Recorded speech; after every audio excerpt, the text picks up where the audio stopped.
Aboraboye. So today I want to continue our conversation on Orisa lifestyle for beginners. And today I want to focus on the business. Okay. When you come into this practice, you're going to come into direct contact with the business aspect of it. And it's important that you not only accept the business aspect of it, but you celebrate the business aspect of it. You are excited about the business aspect of it.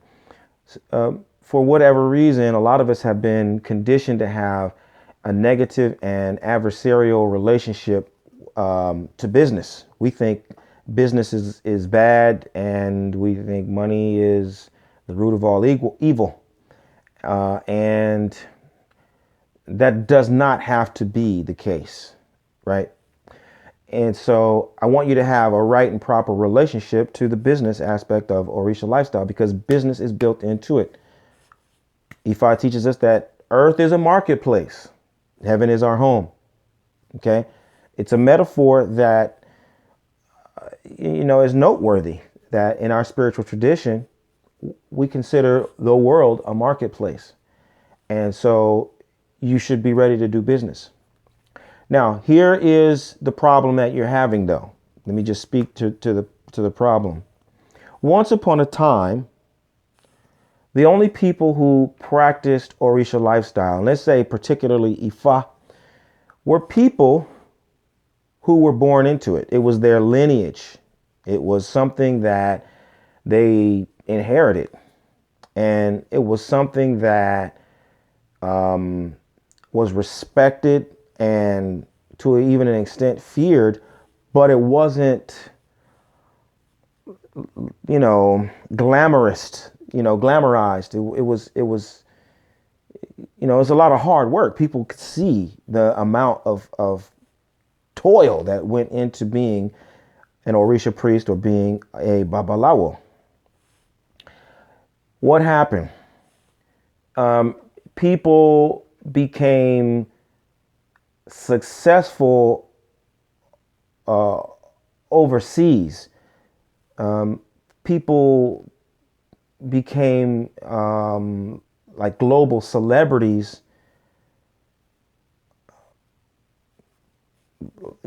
out of nowhere, and all of a sudden there was this lucrative set of opportunities that you could realize through Orisha lifestyle.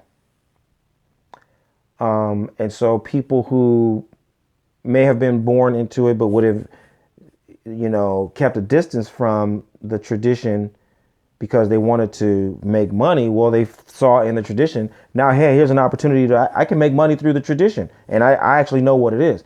There are other people who had a further, more distant relationship to the tradition, and they saw this opportunity and they said, hey, well, here's a way for me to make some money. And they came into it and they started to, just do more business than anything else. And so now you still have people who practice Orisha lifestyle just for the love of the game, so to speak. And then you got people who practice Orisha lifestyle more as a business. Both are there. Okay. But everybody is doing business on some level. You have to do business because the earth is a marketplace. You have to be ready to do business. And that's always been the case. In the Yoruba context, in the tradition, your agbole, your family lineage, where you come from, that's your brand. If you say I come from such and such a compound, that is your brand. That is a representation of who you are, what you do, and how your product or service is different from this other group, right? In our compound, we have Ogun. And not only do we have Ogun, we are the ones who do the road building. In our compound, we have Obatala. Not only are we Obatala people, but we really specialize in bone setting, right? Down the line, that's always been the case. This is not new. The business aspect of the practice and the tradition is not new. This is not a foreign import. The Yoruba people have always been business people. And if you can go back all the way to, what's this guy's name? Eric Clapperton, who wrote this magnificent summary of his impressions of Abeokuta, where he talks about this huge sprawling market that had everything under the sun, right? The Yorubas have always been business people. And Orisa lifestyle has never been separate from the work. So all of the work that Clapperton talked about, from people who are making keys and swords and door locks and tools and carving calabashes and work leather, all of those trades and industries were tied to specific Orisha. That's the way it is. That's the way it always has been. You can't find a craft and a trade in the Yoruba tradition that's not tied to Orisha.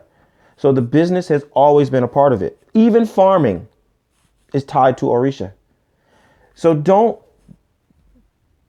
be turned off by the fact that there is an over business aspect of the practice.